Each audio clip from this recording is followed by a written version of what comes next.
BJP नेता संगीत सोम जब भी कुछ बोलते हैं तो ऐसा जरूर बोलते हैं जिस पर विवाद खड़े हो जाए। बहुत ही बेबाक अंदाज से हर मुद्दे पर अपनी बात रखते हैं। इस बार उन्होंने कॉन्स्टिट्यूशन क्लब ऑफ इंडिया के चुनाव को लेकर अपनी बात कही कि उनका मन था कि राजीव प्रताप रूडी जीते और इसलिए राजीव प्रताप जीत गए। वहीं उन्होंने ये भी कहा कि अगर संजीव बालियान को जीतना था तो मुझसे मदद मांगते तो वो भी जीत जाते। उन्होंने कोई काम नहीं किया, मदद नहीं मांगी और इसलिए जीते नहीं। यानी कि कॉन्स्टिट्यूशन क्लब ऑफ इंडिया में राजीव प्रताप रूडी की जीत का श्रेय ले रहे हैं संगीत सोम।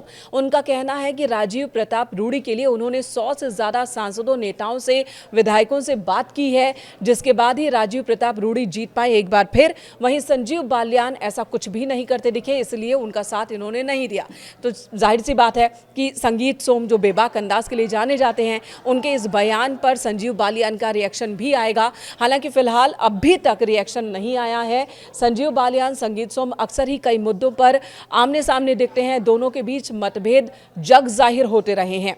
वहीं अखिलेश यादव और राहुल गांधी पर संगीत सोम ने निशाना साधा। अखिलेश यादव को उन्होंने कहा कि वो मुस्लिम तुष्टीकरण की राजनीति करते हैं और उनकी वजह से ही, उनकी पार्टी की वजह से ही पश्चिमी उत्तर प्रदेश के कई जिले हैं जो मिनी पाकिस्तान नहीं बल्कि पाकिस्तान बन चुके हैं। उनकी सरकार में, उनकी पार्टी की सरकार के दौरान इस तरह के कदम उठाए गए। उनका कहना है कि अखिलेश यादव का पीडीए कुछ और नहीं बल्कि पाकिस्तान डेवलपमेंट अथॉरिटी है। पाकिस्तान जिस सोच को रखता है वही सोच अखिलेश यादव के हैं।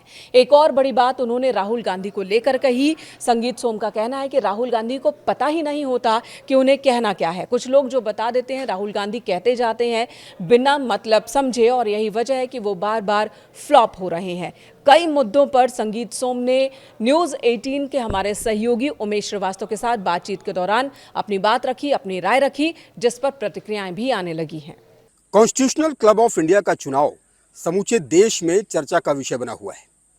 ये चुनाव इसलिए भी चर्चा का विषय बना हुआ है क्योंकि मुकाबला भारतीय जनता पार्टी के दो नेताओं के बीच में था। एक तरफ भारतीय जनता पार्टी के सांसद राजीव प्रताप रूडी थे, तो दूसरी तरफ भारतीय जनता पार्टी के पूर्व सांसद डॉक्टर संजीव बालियान थे। डॉक्टर संजीव बालियान को इन चुनावों में हार का सामना करना पड़ा। हमारे साथ खास बातचीत के लिए मौजूद हैं भारतीय जनता पार्टी के फायरब्रांड लीडर संगीत सोम। संगीत सोम से जानते हैं और समझते हैं कि इन चुनावों को वो किस नज़रिए से देखते हैं। सोम जी, स्वागत है आपका न्यूज़ 18 पर। क्या कहना चाहेंगे, कॉन्स्टिट्यूशनल क्लब ऑफ इंडिया का चुनाव कैसे देखते हैं इसको? देखिए, वो कोई पार्टी से अलग के तो लोग नहीं थे, दोनों लोग पार्टी के थे, लड़ रहे थे। लेकिन राजीव प्रताप रूडी ने बहुत काम किया है पिछले 25 साल में, क्लब में बहुत काम किया है। मतलब आप समझिए इतना काम किया है कि शायद ही कोई कर पाता, और उसी का कारण है कि देखिए इतनी बड़ी वोटों से उन्हें जीत मिली है। तो वो जीते हैं और हम लोग सब मिलकर लड़ाई रहे थे, उसमें क्या बात है। आप लोग मिलकर लड़ा रहे थे, यानी आप ये कह रहे हैं कि राजीव प्रताप रूडी को आप लड़ा रहे थे, उनकी जीत के लिए आप लगातार प्रयासरत थे। हाँ बिल्कुल बिल्कुल, हम सब लोग लड़ा रहे थे, पूरे पश्चिम के लोग लड़ा रहे थे, इसमें क्या बात है। पूरे पश्चिम के लोग लड़ा रहे थे, पूरे उत्तर प्रदेश के लोग लड़ा रहे थे, और सबने लड़ाया और इसी के कारण जीत हुई है, और बड़ी जीत हुई है। 104 वोटों से बड़ी जीत होती है कॉन्स्टिट्यूशनल क्लब में। इतनी कम वोटों में 104 वोटों की तो बहुत बड़ी जीत है, ये बहुत बड़ी जीत है। तो आपने राजीव प्रताप रूडी जी के लिए देश के अलग अलग हिस्सों में अलग अलग सांसदों को फ़ोन भी किए, पूर्व सांसदों को फ़ोन भी किए? बिल्कुल, हम करीब 100 लोगों से बात किए होंगे, और आप जैसे जो मित्र थे उन लोगों से भी बात की, जिनके जहाँ संबंध संपर्क थे, सबने बात की और एक दूसरे की सबने मदद की है। तो संजीव बालियान के लिए क्यों आगे नहीं आया? और संजीव बालियान ने मुझसे कहा नहीं, उन्होंने मुझसे कहा नहीं, राजीव प्रताप रूडी ने मुझसे मदद मांगी। अब दोनों पार्टी के लोग थे, राजीव प्रताप रूडी जी ने मुझसे फ़ोन करके मदद मांगी तो मैंने उनकी मदद की। संजीव बालियान जी ने मुझसे मदद नहीं मांगी तो मैंने नहीं की। संजीव बालियान जी 2024 का चुनाव भी हारे मुजफ्फरनगर से, और हालांकि वो सरधना से जीते थे, ये आप लगातार कहते रहते हैं। क्या ये अदावत चली आ रही है, ये तल्खी चली आ रही है कि डॉक्टर संजीव बालियान और संगीत सोम के बीच में सब कुछ ठीक नहीं चल रहा? नहीं नहीं, देखिए संजीव बालियान भी भारतीय जनता पार्टी के कार्यकर्ता है, मैं भी भारतीय जनता पार्टी का कार्यकर्ता हूँ। वो सब दोनों भारतीय जनता पार्टी के कार्यकर्ता है, तो उसमें कहाँ अदावत की और तल्खी की कहीं बात ही नहीं है ना। ना कोई तल्खी है ना कोई अदावत है, वो अपना काम कर रहे हैं, मैं अपना काम कर रहा हूँ, तो इसमें तल्खी और अदावत की कोई जरूरत ही नहीं है। 2024 के जब चुनाव हुए थे तो तमाम शेर व शायरी संजीव बालियान की तरफ से भी की जा रही थी, आपकी तरफ से भी की जा रही थी, चिट्ठी पत्री भी जारी हो रही थी, तमाम आरोप प्रत्यारोप भी लगाए जा रहे थे। ऐसे में जब कॉन्स्टिट्यूशनल क्लब ऑफ इंडिया का ये चुनाव होता है तो इसमें भी आप राजीव प्रताप रूडी का समर्थन करते हुए नजर आते हैं, उनको जिताने के लिए प्रयासरत रहते हैं, इसलिए सवाल पूछा जाता है कि क्या ये तल्खी जारी है? बिल्कुल तल्खी जारी नहीं है। देखिए, जब तक कोई समर्थन नहीं मांगेगा तो समर्थन कौन करेगा। और भाई ये तो अपना अपना मन है। भाई मेरा मन था राजीव प्रताप रूडी जी को चुनाव, क्योंकि उन्होंने अच्छा काम किया है और वो वर्तमान में सांसद हैं। संजीव जी पूर्व सांसद हैं, तो पूर्व सांसद हैं, उन्हें मुजफ्फरनगर पर तैयारी करनी चाहिए, कर भी रहे हैं, करनी भी चाहिए और कर भी क्यों रहे हारे हैं। थे मुजफ्फरनगर से डॉक्टर संजीव बालियान 2024 में, क्या लगता है आपको? भाई हम लोगों को जनता ने वोट नहीं दी, यही तो हारने का कारण है, जनता ने वोट नहीं दी। मेरी जिम्मेदारी सरधना विधानसभा की लगाई गई थी, तो सरधना विधानसभा पे तो नहीं हारे। बाकी ये तो बालियान जी ही बता पाएंगे कि वो क्यों बुढ़ाना पे हारे, क्यों चरथावल पे हारे या बाकी सीटों पे क्यों हारे, वो तो उन्हें ही बताना पड़ेगा। और डॉक्टर संजीव बालियान उस वक्त ये कहते हुए नजर आए थे कि भाई वो समंदर हूँ जो लौट कर आऊँगा, और आपकी तरफ से भी तमाम शेरो शायरी उस वक्त की गई थी। तो ऐसे में 2022 का चुनाव आप भी हारे, और ये भी कहा जाता था कि भाई संजीव बालियान जी ने ऐसे कुछ साधना में जो हार का कारण था वो भी आप कहते हुए नजर आए। 2024 का चुनाव संजीव बालियान जी हार गए, तो 22 का बदला क्या आपने 24 में संजीव बालियान को हरा करके लिया? ये भी लोग कहते रहते। देखिए, मैं भारतीय जनता पार्टी का कार्यकर्ता हूँ, मैं संजीव बालियान जी का कार्यकर्ता नहीं। मैंने भारतीय जनता पार्टी के लिए काम किया और भारतीय जनता पार्टी को सरधना पे जिता के भेजा। मैंने संजीव बालियान जी को नहीं जिता के भेजा, मैंने भारतीय जनता पार्टी को जिता के भेजा। और मैंने कभी आज तक नहीं कहा कि मुझे किसने चुनाव हराया। मेरे कुछ काम रहे होंगे जो मैं हारा हूँ, उसमें अपने में सुधार करेंगे, आगे चुनाव जीतेंगे। लेकिन ये कहना कि संजीव बालियान जी ने मुझे हराया या मैंने संजीव बालियान जी को हराया, ये सब अनर्गल बात है, ऐसा कुछ भी नहीं है। ऐसा कुछ भी नहीं है। लेकिन ये तल्खी, और अगर वो जीतते, अगर मान लीजिए संजीव बालियान जी जीतते, तो आप हमको लगता है बधाई देने वाले पहले व्यक्ति होते। और बिल्कुल बधाई देता, क्यों नहीं देता। मेरी पार्टी के सांसद होते, अगर वो जीतते तो पार्टी के सांसद होते ना। भाई अगर अभी आप सोचिए कि राजीव प्रताप रूडी जीते हैं तो उन्हें सबसे पहले बधाई देने वाला मैं ही हूँ। अगर वो पार्टी के हैं तो जीते हैं तो बधाई क्यों नहीं दूंगा। संजीव बालियान जीते, उन्हें भी बधाई देता।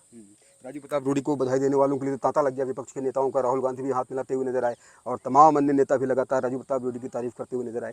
ऐसा क्या लगता है कि ये चुनाव संजीव बालियान क्यों हारे? देखिए, बेसिकली 25 साल से राजीव प्रताप रूडी काम कर रहे हैं। जो अच्छा काम करता है, जिस लोगों ने देखा हुआ है, वहाँ सांसद और पूर्व सांसद ही वोटर होते हैं। उन लोगों ने देखा है कि क्या बदलाव कॉन्स्टिट्यूशनल क्लब में हुआ है, बड़ा बदलाव हुआ है। और जीरो से लेके बहुत हाइट पे राजीव प्रताप रूडी जी ने क्लब को पहुँचाया है। तो लोगों ने वोट वही देख के दिया है कि क्लब का जो उद्धार कर रहा है, क्लब का जो आगे बढ़ाने का काम कर रहा है, उस आदमी को क्यों हटाया जाए। आप ये भी कहते हुए नजर आ रहे हैं कि 100 सांसदों और पूर्व सांसदों से आपने भी बात की थी, और कमोवेश जो जीत हार का मार्जिन है वो इसी के आसपास है। अरे बिल्कुल, सभी लोगों ने बात की है, पार्टी के सभी लोग लगे हुए थे। कोई कहीं ये अलग विषय, पार्टी की तरफ से ये किसी को नहीं था कि दोनों अपने हैं, किसे लड़ाना है। तो ठीक है, जो जहां लग रहा है वो उसके लिए मदद कर रहा है, इसमें कौन सी बात है। ऐसा भी कहा जा रहा है कि भाई संजीव बालियान जी के ऊपर तो तमाम बड़े नेताओं का भी हाथ था। नहीं नहीं, ये दोनों किसी का, पार्टी की तरफ से इसमें किसी का नहीं था कि कौन लड़ेगा कौन नहीं लड़ेगा। नहीं तो पार्टी डिक्लेयर कर देती ना फिर एक आदमी को। मान लो अगर बालियान जी को पार्टी लड़ाती तो बालियान जी रूडी जी को मना करती, रूडी जी को लड़ा रही होती तो उन्हें मना करती। पार्टी इसमें कोई नहीं लड़ा रही थी, ना इसमें पक्ष विपक्ष था, ना सांसद पूर्व सांसद। मान लीजिए कोई दूसरी पार्टी का तो लड़ ही नहीं रहा था, तो अगर आप राहुल गांधी सोनिया गांधी की बात करें तो किसे वोट देते। भाई वोट तो इन्हीं में से किसी को देते ना। तो जिन्हें जो ठीक लगा, उन्हें लगा होगा कि भाई ये अच्छा सुधार कर रहे हैं, अच्छा सुधार किया है, तो वोट देनी चाहिए। अच्छा, 2022 का चुनाव आप क्यों हारे, क्या लगता है आपको? 2024 का चुनाव संजीव बालियान क्यों हारे, क्यों लगता है आपको? वो हम लोगों की कुछ कमी रही होगी, हमारी। अगर देखिए, पहली बात तो एक बात मैं आपको बताऊं कि जब मैं पहला चुनाव लड़ा था तो मुझे 62,000 वोट मिली थी, जब मैं पहला जीता था। जब मैं दूसरा जीता था मुझे 93 मिली। जब मैं तीसरा हारा हूं तो मुझे 1,03,000 वोट मिली। मेरी 10,000 वोट बढ़ी, मेरी घटी नहीं। इसका मतलब लोगों का लगाव या प्यार मुझसे नहीं कम हुआ। वो कोई समीकरण रहा होगा, कुछ एक ऐसा समीकरण रहा कि बसपा जिसमें बिल्कुल डंप हो गई और बसपा बिल्कुल लड़ नहीं पाई, और मुस्लिम वोटों को इकट्ठा होने का मौका मिला। 1.25 लाख वोट मेरे यहाँ हैं तो उन्हें इकट्ठा होने का मौका मिला, तो उसमें हम थोड़ी सी वोटों से रह गए। बाकी तो हमारी जीत तो ये है कि हमने अपने लोग कम नहीं होने दिए। 10,000 वोट बढ़ाई है। 10,000 वोट का मतलब समझते हैं? 10,000 वोट का मतलब हमने करीब करीब 40,000 लोग और बढ़ाए हैं हमने। अच्छा, 2024 के चुनाव में संजीव बालियान जी को लेकर के आप लगातार कहते रहते कि भाई, आपने ये भी कहा था 2024 के चुनाव में उनकी हैसियत नहीं है, उनसे बात करें, वो जो है हमसे बात करने की पोजीशन में नहीं रहते हैं। तो क्या इस तरह की बयानबाजियां जो हुई, क्या ये भी एक कारण था संजीव बालियान के हार का, और जो है जनता में जो उनकी इमेज गई वो गलत गई? देखिए उसका वो बयान आप लोगों ने किस तरीके से लिया वो मैं नहीं जानता। संजीव बालियान जी ने एक बयान दिया था कि मैं विकास की राजनीति करता हूं और संगीत सोम विनाश की राजनीति। मैंने उस पर जवाब दिया था। मैं विकास की राजनीति मैं इसलिए बताता हूं कि मैं विकास की राजनीति इसलिए करता हूं कि मेरे यहाँ 1000 करोड़ की लागत से यूनिवर्सिटी बन रही है, मैंने सड़कें सारी हाईवे बनाए हैं, मैंने 2000 करोड़ का सरदाना विधानसभा में काम कराया है। तो वो विनाश की राजनीति वाला नहीं कर सकता, वो तो विकास की राजनीति वाला करता है। और इसीलिए मेरी कोई वोट कम नहीं हुई, लोगों ने मुझे नकारा नहीं, मुझे वोटों को और बढ़ा के भेजा मुझे। शिखंडी, जयचंद, तमाम जो है शब्द इस तरह के फिजाओं में तैरे थे 2024 के चुनाव में। देखिए मेरे माँ बाप ने तो नहीं सिखाया मुझे कि तुम्हें किसी के लिए ऐसा शब्द बोलना है, और ना मैंने कभी बोला, ना कभी बोलूंगा, ना मैं इन सब चीज़ों पे भरोसा करता। वो तो जिसने बोला होगा आपको उनसे पूछना पड़ेगा। आपकी मुलाकात भी 2024 के चुनाव में संजीव बालियान जी बैठे थे, आप बैठे थे, भूपेंद्र चौधरी जी बैठे थे, और तमाम जो है गिले शिकवे दूर करने के लिए पूरा एक बैठक आयोजित हुई थी, लेकिन गिले शिकवे हमको लगता है कि आज तक दूर हुए नहीं। नहीं, कोई गिले शिकवे ही नहीं है। आप बताइए क्यों गिले शिकवे होंगे? मेरे उनके कौन सी भैंस बट रही है, कौन से हमारे खेत बट रहे हैं आपस में? कौन सी भैंस बट रही, कौन से खेत बट रहे? भाई वो अपना काम कर रहे हैं, मैं अपना काम कर रहा। ऐसा कुछ भी नहीं है। ये लोग अपना परसेप्शन बना लेते हैं, ऐसा कुछ भी नहीं है। मेरे और संजीव बालियान जी के बीच में कोई ऐसी अदावत नहीं है, ना कोई हमारा कुछ बंटवारा है। वो अपना काम कर रहे हैं, मैं अपना काम कर रहा हूँ। और मुझे जिम्मेदारी, मैंने बताया ना, सरदाना विधानसभा की दी गई थी, तो सरदाना विधानसभा तो नहीं हारे ना। अच्छा, मैं ये पूछना चाह रहा था क्योंकि कॉन्स्टिट्यूशनल क्लब ऑफ इंडिया का जो चुनाव हुआ राजीव प्रताप रूडी जी और संजीव बालियान जी के बीच में, राजीव प्रताप रूडी जी की पर्सनैलिटी की आपको क्या अच्छा लगता है और संजीव बालियान जी में आपको क्या अच्छा लगता है? देखिए दोनों भारतीय जनता पार्टी के कार्यकर्ता हैं, इसमें अच्छे बुरे की तो है ही नहीं। आप उनका, संजीव बालियान जी का काम करने का अपना तरीका है, राजीव प्रताप रूडी जी का अपना तरीका है। और संजीव बालियान जी सांसद रहे हैं, उन्होंने अपने तरीके से काम करे। और राजीव प्रताप रूडी सांसद हैं, 6 बार से अगर सांसद हैं, तो आप सोचिए अगर 6 बार से कोई सांसद जीतता हुआ आ रहा है तो कोई तो बात होगी ना। 6 बार से लगातार सांसद है, पायलट हैं, पढ़े लिखे लोग हैं। और कॉन्स्टिट्यूशनल क्लब में अगर 25 साल से लगातार आ रहे हैं तो काम किया होगा ना। अगर कोई आदमी 6 बार से चुनाव जीतता आ रहा है लोकसभा का, वो 25 साल से कॉन्स्टिट्यूशनल पे जीतता आ रहा है, निर्विरोध होता आ रहा है, तो कुछ तो काम किया होगा ना। अब ये तो आपको संजीव बालियान जी से ही पूछना पड़ेगा, इस पर मैं कोई जवाब नहीं दे पाऊंगा। कुछ अन्य सवाल ले लेते हैं। आज मुख्यमंत्री योगी आदित्यनाथ ने एक सभा के दौरान कहा कि एक ज़माना था जब मुगलों ने देश को लूटा और उसके बाद अंग्रेज़ों ने तबाह किया, और अब समाजवादी पार्टी और कांग्रेस प्रदेश को बर्बादी के रास्ते में वो ले गए थे। क्या कहते हैं इस बयान को लेकर के, और अखिलेश यादव और राहुल गांधी को लेकर क्या कहेंगे? देखिए राहुल गांधी और अखिलेश यादव के बारे में अगर आप दोनों के बारे में पूछेंगे, दोनों में से कोई सा भी नेता नहीं है। दोनों गोल्डन स्पून वाले हैं। उनके पिताजी की करा धरा वे लोग खा रहे हैं। अगर अखिलेश यादव जी के नाम पे चुनाव जीता जाता तो आप सोच के देखिए कि जब वो 12 में सीएम बने थे तो मुलायम सिंह यादव जी के नाम पे चुनाव हुआ था। मुलायम सिंह यादव जी ने उन्हें अपनी जगह बैठा दिया, लेकिन जब 17 में चुनाव हुआ तो कहाँ गए? 100 से भी नीचे आ गए। तो अखिलेश यादव जी कभी जमीन पर संघर्ष ना किया है, ना कभी कर सकते हैं, ना उनके कोई जमीन की उन्हें पकड़ है, ना उन्हें जमीन का कुछ पता है। वो केवल और केवल एक काम करते हैं, चाहे राहुल गांधी हो चाहे अखिलेश यादव हो, वो एक वर्ग विशेष का वोट पाने के लिए केवल तुष्टीकरण करते रहते हैं, केवल आतंकवादियों की मदद करते रहते हैं। मैं ये शब्द बोल रहा हूँ, वो आतंकवादियों की मदद करते रहते हैं। अब आप कहेंगे आतंकवादियों की मदद कैसे कर रहे हैं? मैं 2012 में सदन में था, अखिलेश यादव जी सीएम होते हुए आतंकियों को जेल से छोड़ने का उन्होंने फरमान जारी कर दिया था। वो तो हमारे मान ले उच्च न्यायालय ने, हाईकोर्ट ने कहा कि नहीं आप ऐसा नहीं कर सकते, आप आतंकी को कैसे छोड़ सकते हैं? तो आप सोच के देखिए प्रदेश का कितना दुर्भाग्य है कि प्रदेश का सीएम कह रहा है कि आतंकवादी को छोड़ दीजिए। इससे बुरी चीज और क्या हो सकती है भाई? राहुल गांधी उनके साथ थे, वो उनका समर्थन करते थे। राहुल गांधी को सोचना चाहिए कि उनके टाइम में क्या आतंकवाद की घटनाएं पूरे देश में होती थी, प्रदेशों में होती थी, देश में होती थी। आज कहां है वे? क्यों नहीं होती आज वे घटनाएं? इसलिए मेरा कहना यह है कि ये लोग तुष्टीकरण की राजनीति करते हैं, केवल एक वर्ग विशेष को खुश करने के लिए राजनीति करते हैं। और देश की और प्रदेश की जनता जान चुकी है कि अब इनका नंबर कभी नहीं आने वाला, कभी नहीं आने वाला, इस जन्म में तो नहीं आएगा। मुख्यमंत्री मुगलों की बात करते हुए समाजवादी पार्टी तक आते हैं, एक तरह से मुगलों की से तुलना करते हुए वो समाजवादी पार्टी की बात करते हैं। नहीं, मैंने तो हमेशा कहा है अखिलेश यादव जी मुगल शासन के आखिरी शासक थे। वो तो मैं हमेशा से कहता हूं, उनके पिताजी को मुल्ला मुलायम सिंह कहा जाता था।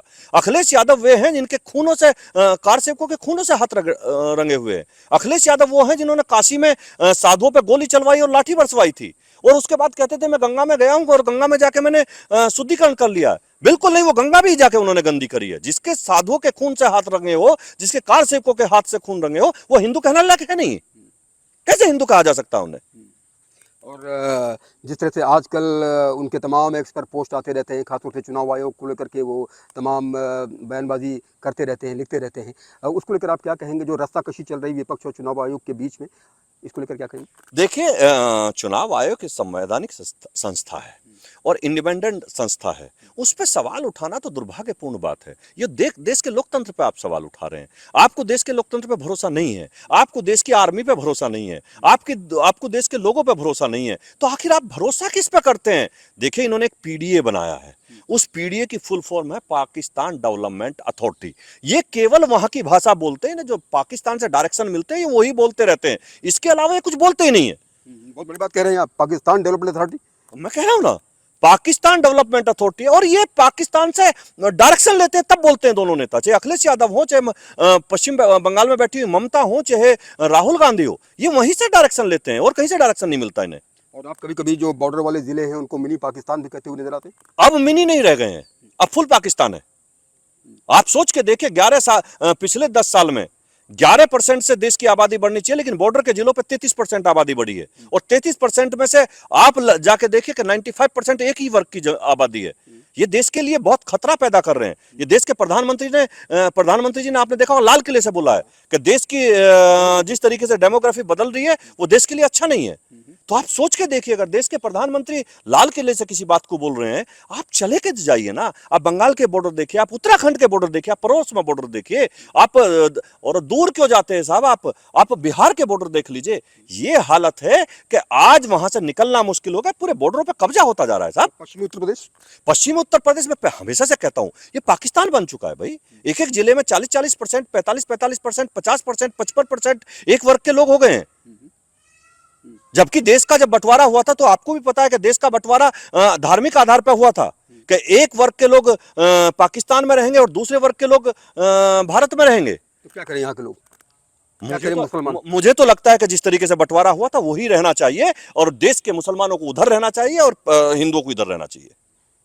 एसआईआर को लेकर के जिस तरह से राहुल गांधी लगातार मुखर हैं, और बिहार चुनाव में भी एक बड़ा अहम मुद्दा बन गया है, विपक्ष के हाथों ऐसा तीर लग गया, ऐसा कह रहे हैं वो कि भाई ये बहुत बड़ा मुद्दा है और तमाम विपक्ष पूरा एकजुट सा नजर आता है। क्या सोचते हैं आप एसआईआर को लेकर के? जो इंटेंसिव रिवीजन अगर हो रहा है, अगर वोट पुनरीक्षण का कार्य चल रहा है, तो इसमें बुराई क्या है?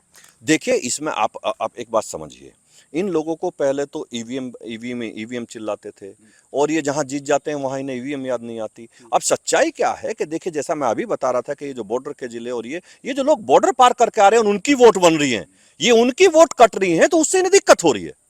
ये बॉर्डर पार करके आने वाले लोगों की अगर वोट कट रही है, जो देश का भारत का व्यक्ति है या यहाँ का रहने वाला है, उसके लिए कहाँ दिक्कत है? ये राहुल गांधी तमाम पुथन्ना लेकर के आते हैं और दिखाते हैं कि देखिए भाई इतने लाख, 65 लाख की संख्या गिनाते हैं। आप राहुल गांधी को सीरियस भी लेते हैं क्या?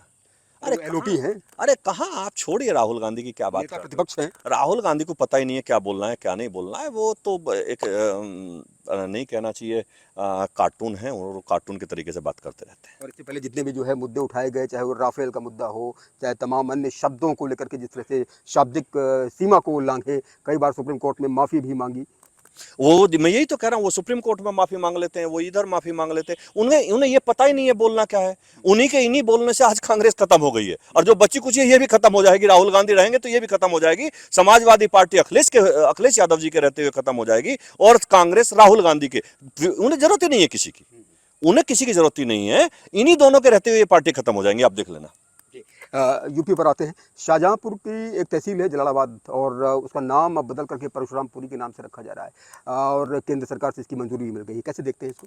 अब देखिए, मैं आपको एक बात बताऊं, जब से देश आज़ाद हुआ, देश का आज़ाद होने के बाद एचआरडी मिनिस्ट्री में कौन कौन रहे हैं आप ये देखिए पहले, और उन लोगों ने देश में क्या पढ़ाया है ये देखिए। उन्होंने देश में पढ़ाया कि अकबर महान था, उन्होंने देश में पढ़ाया बाबर महान था, हुमायूं महान था। उन्होंने कभी नहीं पढ़ाया कि महाराणा प्रताप महान थे, उन्होंने कभी नहीं कि अवंतिका बाई लोधी महान थी, उन्होंने कभी नहीं पढ़ाया कि रानी लक्ष्मीबाई महान थी। उन्होंने कभी नहीं पढ़ाया ना।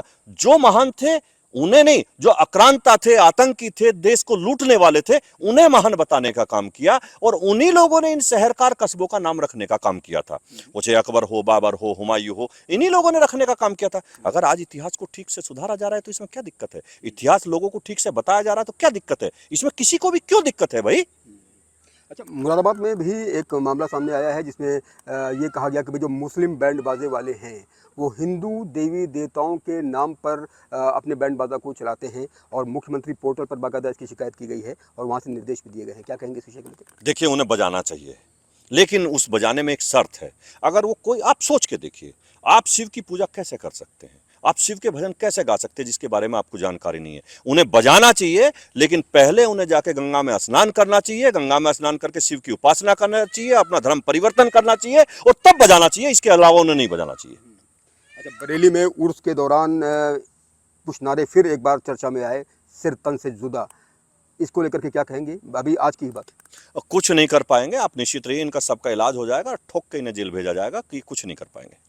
अब मिशन 2027 को लेकर के आप भी लगातार जनता के बीच में हैं ही और हमको लगता है कि 2022 के बाद से हर एक दिन आप जनता के बीच में रहते हैं। 2027 को लेकर के आपकी क्या तैयारी है?